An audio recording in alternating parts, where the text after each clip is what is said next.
Bismillahirrahmanirrahim. Innal hamdalillah nahmaduhu ta'ala wa nasta'inuhu wa nastaghfiruh wa na'udzu billahi min shururi anfusina wa sayyiati a'malina. May yahdihillahu fala mudilla lahu wa may yudlil fala hadiya lahu. Asyhadu an la ilaha illallah wahdahu la syarika lahu iqraran bihi wa tauhida. Wa asyhadu anna Muhammadan abduhu wa rasuluh. Salawatu rabbi wa salamuhu alaihi wa sallama tasliman katsira, amma ba'd.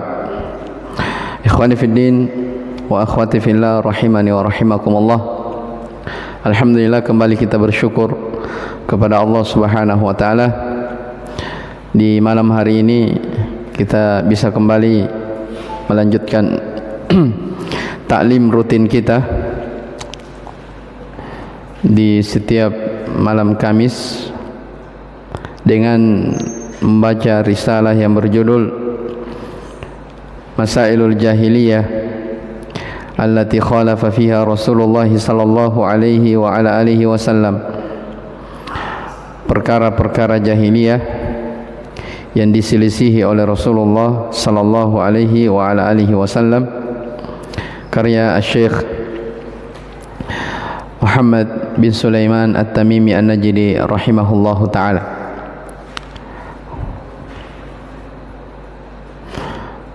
Pada pertemuan sebelumnya telah kita selesai membaca masalah yang ke-19,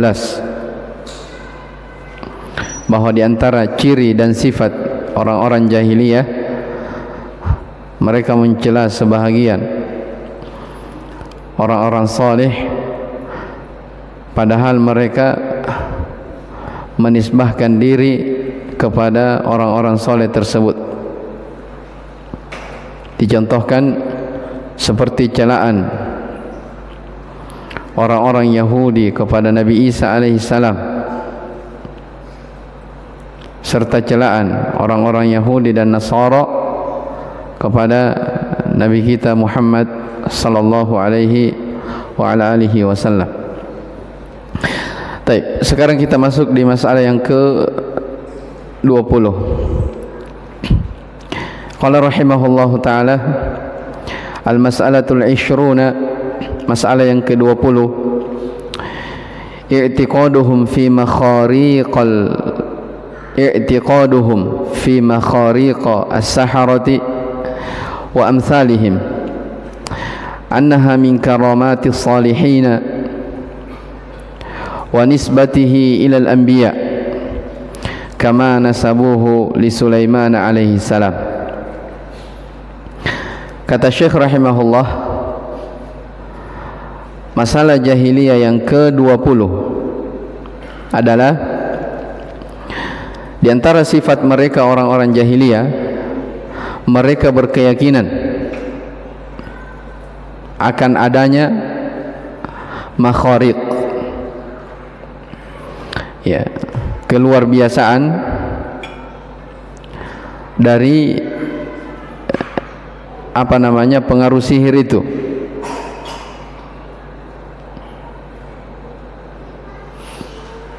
Wa amsalihim, atau yang semisal dengannya, ya, annaha min karamati as-salihin. Saya ulang ya, orang-orang jahiliyah berkeyakinan bahwa kehebatan sihir atau yang semisal dengan sihir itu termasuk dari karamati as-salihin, karamahnya orang-orang soleh. Wa nisbatihi ilal anbiya, dan mereka menyandarkan, menisbahkan perbuatan tersebut, kehebatan sihir itu, kepada para nabi, sebagaimana mereka menisbahkan kepada Sulaiman, Nabi Allah Sulaiman alaihissalam. Jelas ini ya. Ini sifat orang-orang jahiliyah yang ke-20.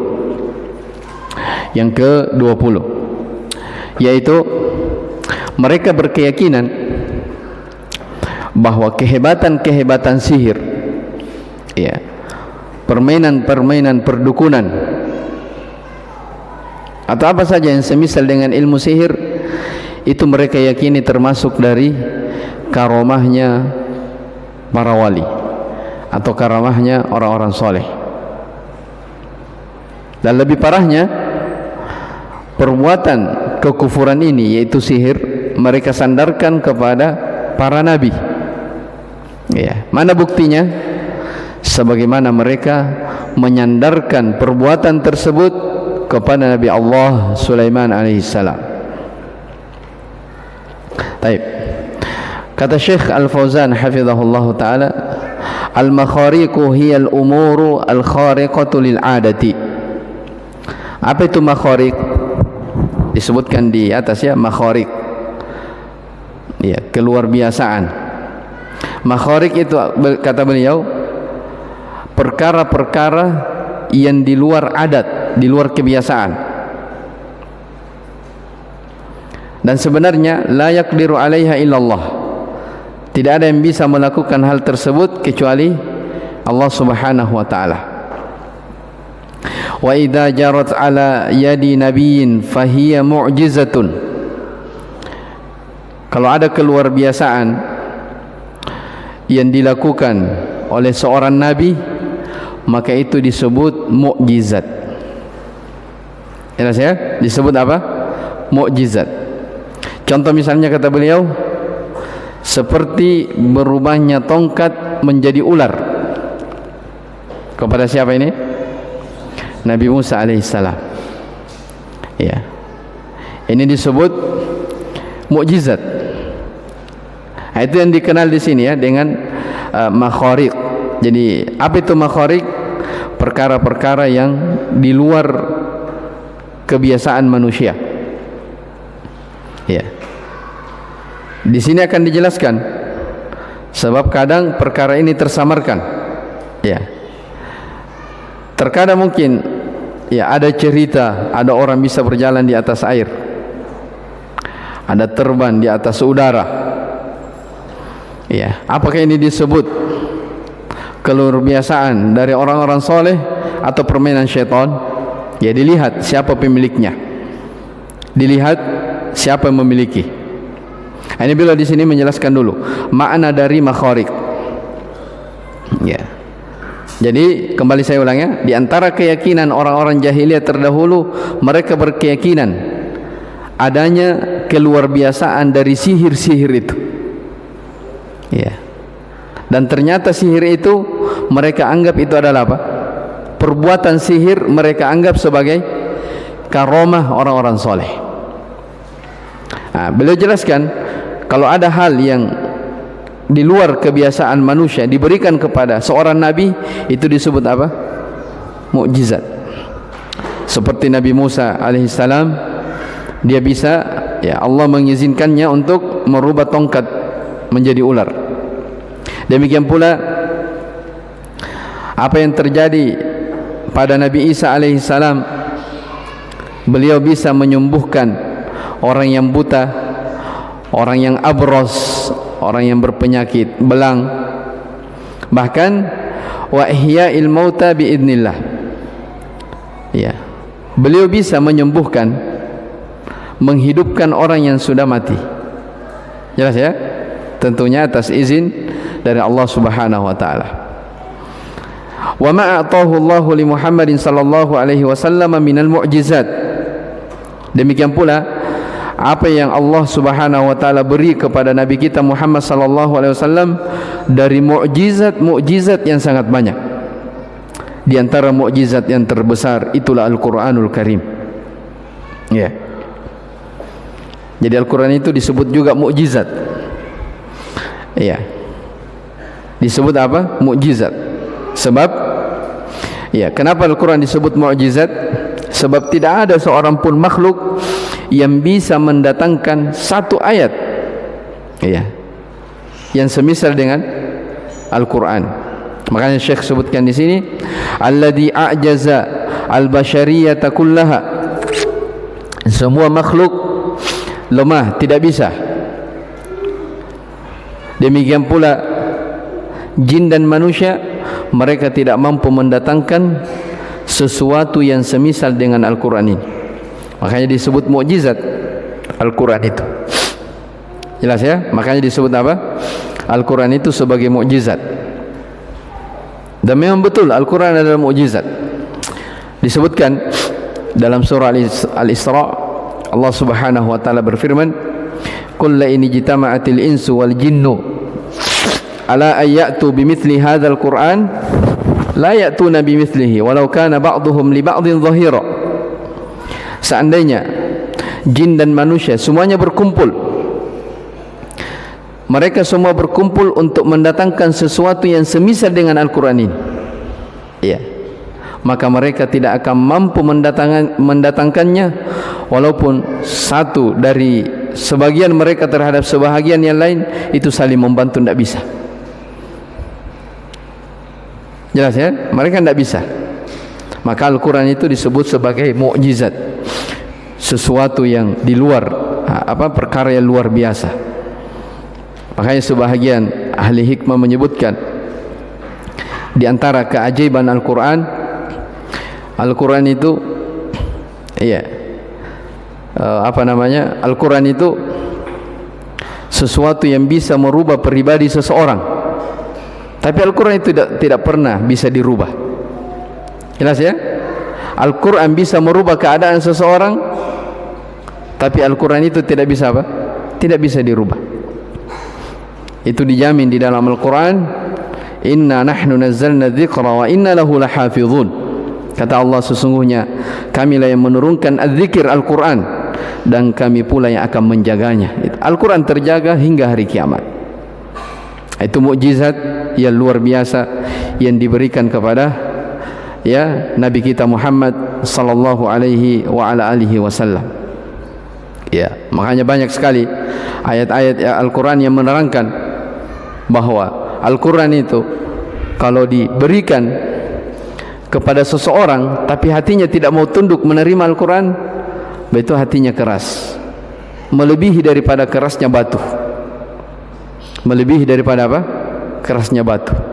Sebab Al-Quran kalau diturunkan ke gunung, maka gunung itu bisa hancur min khasyatillah, karena takut kepada Allah. Kita lihat gunung betapa kerasnya, dia bisa hancur ketika diturunkan kepadanya Al-Quran. Tapi itulah dari ketentuan Allah Subhanahu wa taala.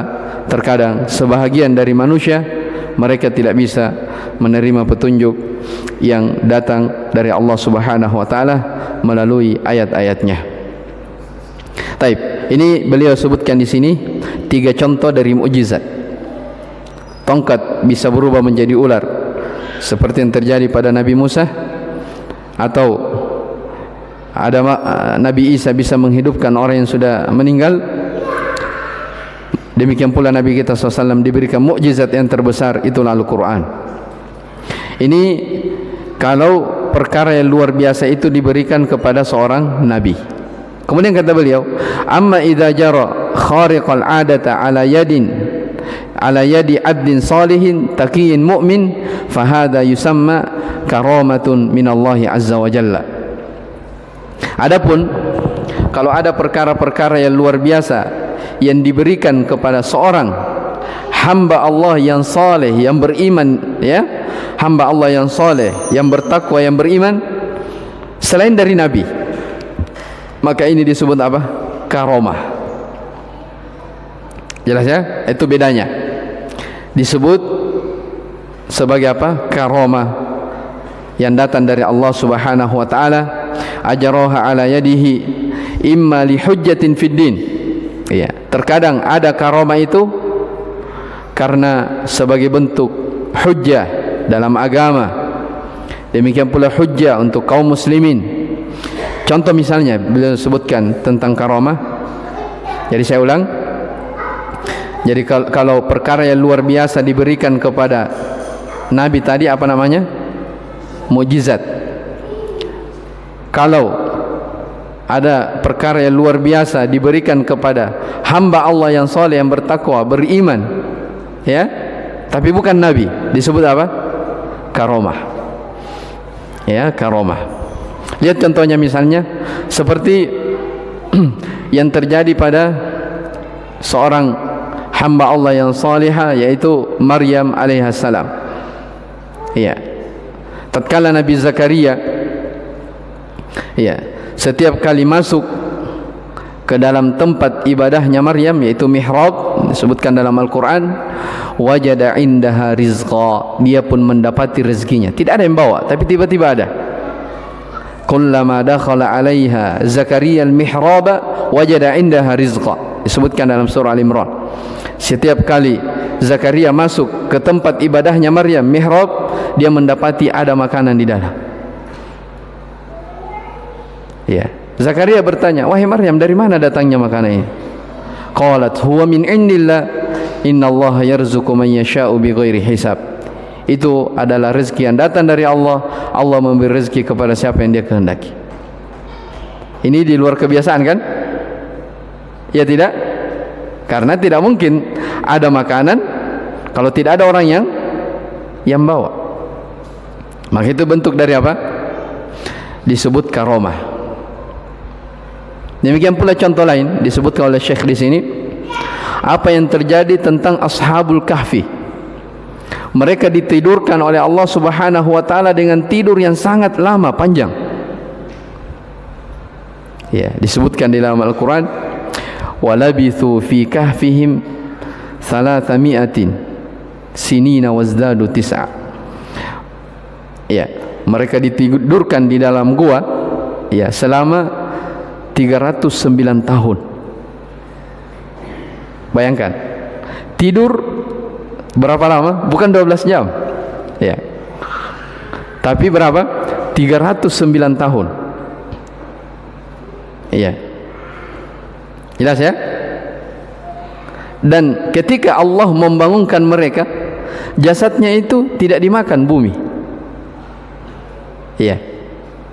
Dan sedikit pun tidak ada cacat pada Ashabul Al-Kahfi yang ditidurkan ini. Ini kalau seperti ini apa namanya? Karomah juga. Paham ya? Tidak ada orang bisa tidur sampai 300 tahun. Jelas ya? Baik. Subhanallah. Sampai disebutkan di dalam kisah itu Ashabul Kahfi dalam surah Al-Kahfi. Iya, pemuda ini, ya, Ashabul Kahfi ini, dia sudah kembali, ya, ke negerinya. Ternyata orang-orang, ya, yang dia dapati di negerinya itu sudah berubah. Yang dulunya orang lain, sekarang yang dia dapati orang lain, bukan orang yang dulunya yang dilihat. Bayangkan 309 tahun ditidurkan oleh Allah Subhanahu wa taala untuk mereka menjaga dari agamanya, ya, dari kekufuran. Ini termasuk contoh dari karomah yang datang dari Allah Subhanahu wa taala yang diberikan kepada sebahagian dari wali-wali Allah Subhanahu wa taala. Paham ini? Taib. Sekarang Syekh berbicara, selain daripada ini, ya, selain daripada ini, dia bukan nabi, dia juga bukan orang soleh, orang yang tidak solat, orang yang tidak bertakwa, orang yang tidak taat kepada Allah, tapi memiliki keluar biasaan, ya, biar diparangi, ya, tidak bisa masuk, ya. Sebagian orang tertipu, dia bilang itu karomah. Ya, dari mana datangnya bisa karomah seperti itu? Taib, kita baca dulu. Amma ma yajri mimma yushbihu khawariqal adat ala aidi al-kafarah fahadhihi tu'tabaru min af'ali syayatin fahadhihi tu'tabaru min asy-sya'udzat wal hiyal was sihr at-takhyili. Kata beliau, adapun yang terjadi pada terjadi dari di tangan orang-orang kafir, orang-orang yang tidak beriman, tapi dia memiliki keluar biasaan, maka ini kata beliau termasuk dari perbuatan-perbuatan syaitan. Ya, jadi kalau ada orang, dia orang yang bermaksiat, orang yang tidak taat kepada Allah tapi memiliki keluar biasaan, maka ini tidak disebut apa? Karomah, tapi itu adalah permainan dari permainan apa? Syaitan. Itu tipuan-tipuan. Jelas ya? Tujuannya apa? Kata Syekh, li ifsadi aqaidil insan wal idrar bihim wa laysat minal karamat. Tujuannya untuk merusak dari akidah-akidah kaum muslimin, membahayakan mereka. Seperti yang Syekh contohkan di sini, seperti ada orang yang bisa terbang di atas udara. Jelas ya? Au yamshi 'alal ma, bisa berjalan di atas air padahal dia fajir. Kata beliau, maka ini termasuk dari perbuatan syaitan. Iya. Li'annahum lamma taqarrabu ilaihim bil kufri wasyirki khadamuhu. Ini sebabnya. Jadi kenapa mereka, misalnya kalau ada orang yang bisa berjalan di atas air, ada orang yang bisa terbang di atas udara, kata Syekh, karena orang yang seperti ini mereka mendekatkan diri dengan berbuat kekufuran dan kesyirikan, sehingga syaitan pun membantunya. Jadi mereka bisa seperti itu, memiliki keluarbiasaan, itu syaitan yang bantu dia. Jelas ya? Itu syaitan yang membantu dia, bukan datang dari Allah Subhanahu wa taala. Itu bedanya. Jelas ya? Jadi tidak semua orang kita katakan, oh ini punya keluarbiasaan, ini bilang wali Allah ini, dia punya karomah, ini tidak. Dilihat siapa orangnya. Jelas ya?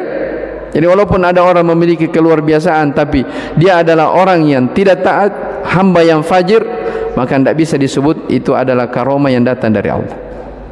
Bahkan lebih tepatnya dia katakan itu karomah yang datang dari syaitan. Bisa dipahami? Taib. Saya kira ini kesimpulan dari apa yang kita sebutkan dari masalah yang ke-20 ini. Jadi saya ulang kembali, di antara keyakinan orang-orang jahiliyah terdahulu bahwa kehebatan sihir atau yang semisal dengan sihir ini mereka anggap sebagai karomahnya orang-orang soleh. Jelas ya? Bahkan mereka menyandarkan perbuatan itu kepada nabi-nabi Allah Subhanahu wa taala. Dan ini adalah apa? Perkara yang keji. Dia tuduh nabi Allah berbuat dengan berbuat perkara kekufuran, yaitu perbuatan sihir. Maka dari sini juga dipetik faedah bahwa sihir itu ya bukan dari ilmu-ilmu yang dibenarkan dalam syariat. Ya. Sihir itu adalah perbuatan-perbuatan yang membawa kepada kekufuran, bahkan bisa mengeluarkan seseorang dari keislaman. Sihir, perdukunan, apalagi santet, permainan sulap, ya, atau yang semisal dengannya. Jelas ya? Taib. Selesai dari masalah yang ke-20. Kemudian kata beliau rahimahullah, kita lanjut. Al-mas'alatu al-hadiyatu wal 20. Masalah yang ke-21. Di antara sifat orang-orang jahiliyah, kata beliau, ta'abbuduhum bil muka'i wat tasdiyah. Ya. Masalah yang ke-21, mereka beribadah kepada Allah, ya, orang-orang jahiliyah ya. Mereka orang-orang jahiliyah, ta'abbuduhum, mereka beribadah kepada Allah dengan cara bersiul dan tepuk tangan. Dengan cara bersiul dan tepuk tangan. Tahu bersiul ya? Apa bahasa Makassar bersiul? Hah? Hah? Kui-kui atau kiu-kiu? Hah? Hah? Bugis kayaknya itu. Baik. Jadi antara pelanggaran perbuatan orang-orang jahiliyah yang diselisihi oleh Rasulullah sallallahu alaihi wasallam, kebiasaan orang jahiliyah ketika mereka beribadah ya di depan Ka'bah, mereka caranya apa? Buka, al-muka. Ya, al-muka ini itu tadi, bersiul dan at-tasdiyah, tepuk tangan. Apa maksudnya? Kita baca penjelasan dari Syekh. Qala syarih hafizahullah taala, min masail al-jahiliyah allati khalafahum fiha Rasulullah sallallahu alaihi wasallam ta'abbuduhum ay taqarrubuhum ila Allah bil muka'i wat tasdiyah. Di antara masalah-masalah jahiliyah yang diselisihi oleh Rasulullah sallallahu alaihi wasallam, mereka ta'abbud, beribadah, mendekatkan diri kepada Allah dengan cara bersiul dan tepuk tangan. Ya. Mana dalilnya? Ada dalilnya dalam Al-Qur'an. Dalam surah Al-Anfal ayat yang ke-35. Allah berfirman, qala Allah Ta'ala wa ma kana salatuhum 'indal baiti illa muka'an wa tasdiyah.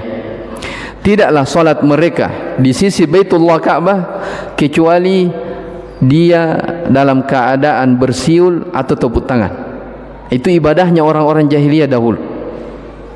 Jelas ya, sebelum datangnya Islam. Mereka beribadah di depan Ka'bah dengan cara tepuk tangan dan bersiul-siul. Iya. Wa ma kana salatuhum 'indal baiti illa mukaa'a wa tasdiyah. Kata Allah Subhanahu wa taala, tidaklah salat mereka di Baitullah Ka'bah melainkan dengan cara bersiul atau tepuk tangan. Man kana taqarrubul musyrikina ila Allah indal Ka'bati al-musyrifa illa muka'an wa tasdiyah. Ya. Apa itu muka? Kata beliau as-safir. Ya, safir artinya bersiul. Wa tasdiyah artinya at-tasfiq bil aidi wal akf. Tasdiyah artinya at-tasfiq, itu tepuk tangan. Tepuk tangan. Ya'maluna hadza indal bait. Mereka melakukan perbuatan ini ketika mereka beribadah di Baitullah. Wa yusammunahu salata. Mereka sebut perbuatannya tersebut dengan ibadah salat. Yataqarrabuna biha ila Allah Subhanahu wa taala. Mereka mendekatkan diri kepada Allah dengan cara bersiul dan tepuk tangan. Wa dzalika mimma zayyana lahum syayatinul insi wal jin. Ini kata beliau hafizahullah termasuk dari perkara-perkara yang dihiasi oleh syaitan kepada jin dan manusia. Li'anna al-ibadata la takunu illa bima syara'ahu Allah Subhanahu wa taala. Yang namanya ibadah itu, ya, tidak boleh kita anggap sebagai ibadah kecuali apa yang Allah Subhanahu wa taala syariatkan. Jelas ya? Tidak boleh kita melakukan ibadah kalau tidak ada dalilnya. Sebab kata Syekh di sini, karena ibadah itu tauqifiyah. Tahu tauqifiyah ya? Ibadah itu tauqifiyah artinya ibadah itu berhenti di atas dalil. Ya, berhenti di atas apa? Dalil. Kalau tidak ada dalilnya tidak boleh kita lakukan ibadah. Ya. Nanti ada dalil menunjukkan itu ibadah baru boleh kita lakukan. Ya, makanya dari sini ada kaidah disebutkan oleh di kalangan para ulama, annal asla fil ibadati muharramah. Ya. Annal asla fil ibadati muharramah. Bahwa asal di dalam beribadah itu haram. Paham ya? Asal di dalam beribadah itu haram. Itu asalnya, ibadah itu haram. Hatta ja'a dalilun yadullu ala masyru'iyatihi. Sampai datang dalil yang menunjukkan tentang disyariatkannya. Jelas ya? Ini kebalikan dari masalah apa? Ibahat, apa-apa yang Allah Subhanahu wa taala ciptakan di atas muka bumi ini. Iya. Kaidahnya al-aslu fil al-aslu fil asya al-mubah. Asal pada segala sesuatu itu mubah, halal. Ya, saya kasih contoh ya, misalnya ada orang bertanya, apa dalilnya kalau makan mangga itu halal? Hah? Ada dalilnya dari Nabi atau dari Al-Quran secara nas menunjukkan bahawa mangga itu halal? Tidak ada. Tidak ada. Tapi kenapa kita makan padahal tidak ada dalilnya? Itu kaidahnya. Asal dalam sesuatu, ya, yang Allah ciptakan di atas muka bumi ini asalnya apa? Halal semua. Tidak perlu dirinci ini mangga, ini apel, mana dalilnya, tidak perlu. Semuanya halal.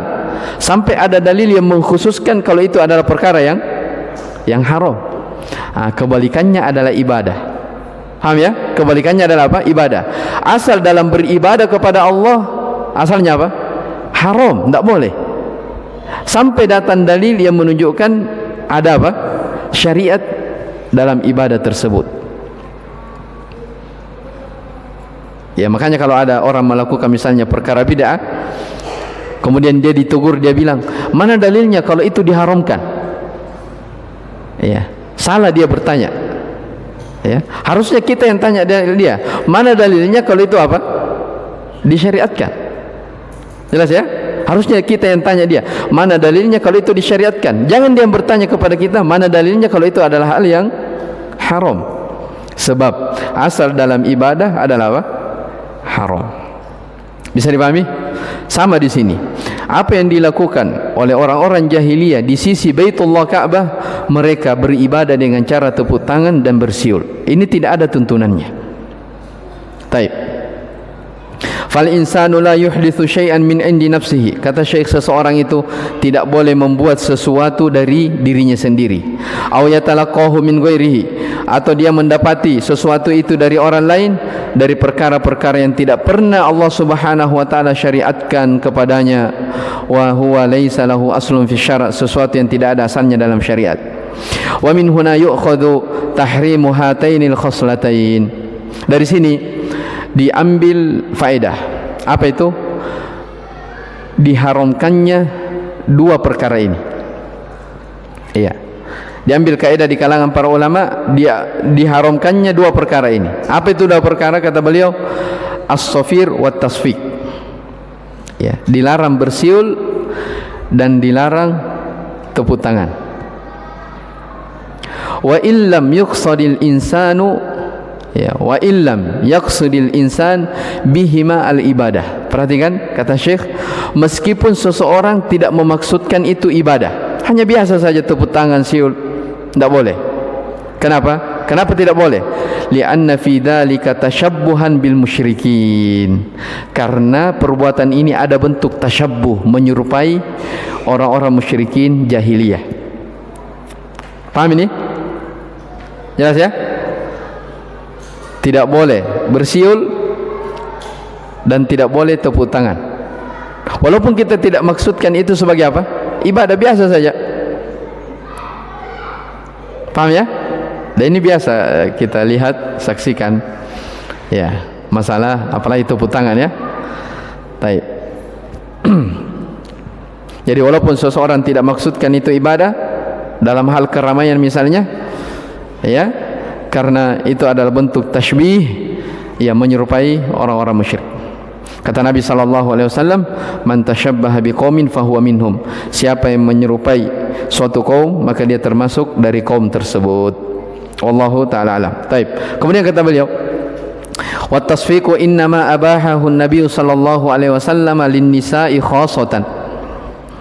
Pembolehan tepuk tangan itu dibolehkan, yang dibolehkan oleh Nabi itu khusus untuk perempuan saja. Kapan itu? Indal hajah, ketika ada hajat. Ya, yang ada dalilnya disebutkan katambihil imam idza saha fi shalah. Ya. Seperti misalnya perempuan mengingatkan imam apabila dia salah dalam solatnya. Bagaimana cara mengingatkan? Tepuk tangan. Misalnya ini lagi sholat jamaah kan, imamnya salah, harusnya dia duduk tasyahud awal, dia berdiri. Makmum laki-laki juga lupa semua karena mungkin tidak fokus dalam sholat misalnya ya. Nah, ternyata perempuan di belakang dia ingat, oh ini salah imamnya. Bagaimana cara menegur? Tepuk tangan. Dengan cara apa? Dia tepukkan tangannya. Jelas ya? Ini berdasarkan hadis, ya, yang datang dari Abu Hurairah radhiyallahu anhu, yang diriwayatkan oleh Imam Al-Bukhari dan Imam Muslim. Kata Rasulullah sallallahu alaihi wasallam, at-tasbihu lirrijal wat tasfiqu lin-nisa. Ya, terkait tentang mengingatkan imam yang salah, yaitu bertasbih bagi laki-laki dan tepuk tangan untuk perempuan. Jelas ini ya? Tepuk tangan untuk perempuan. Kenapa perempuan hanya disuruh untuk tepuk tangan ketika imam salah? Lima fi sautiha idza kanat bihadratir rijal minal fitnah. Karena suara perempuan itu kalau banyak laki-laki yang hadir, ya, hadir sholat berjamaah, itu suara perempuan dianggap sebagai fitnah bagi laki-laki. Coba bayangkan ya, Islam dari kesempurnaannya menjaga hal-hal yang bisa menimbulkan apa? Fitnah. Ini dalam masalah ibadah. Coba antum bayangkan, dalam masalah ibadah saja perempuan itu sangat dihormati dalam Islam, dijaga. Sampai dalam sholat jamaah pun mereka dilarang untuk apa? Bersuara. Iya. Apalagi kalau di luar apa? Di luar ibadah. Iya.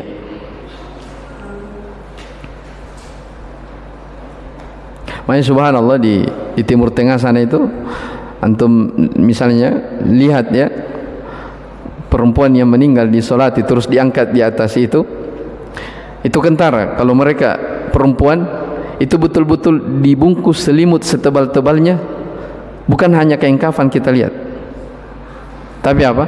Selimut yang tebal. Sampai dia mayat perempuan ini sudah meninggal ya, dia sudah mayat, masih dia apa? Dijaga, jangan sampai terbentuk dari aurat mereka. Maka itulah penjagaan apa?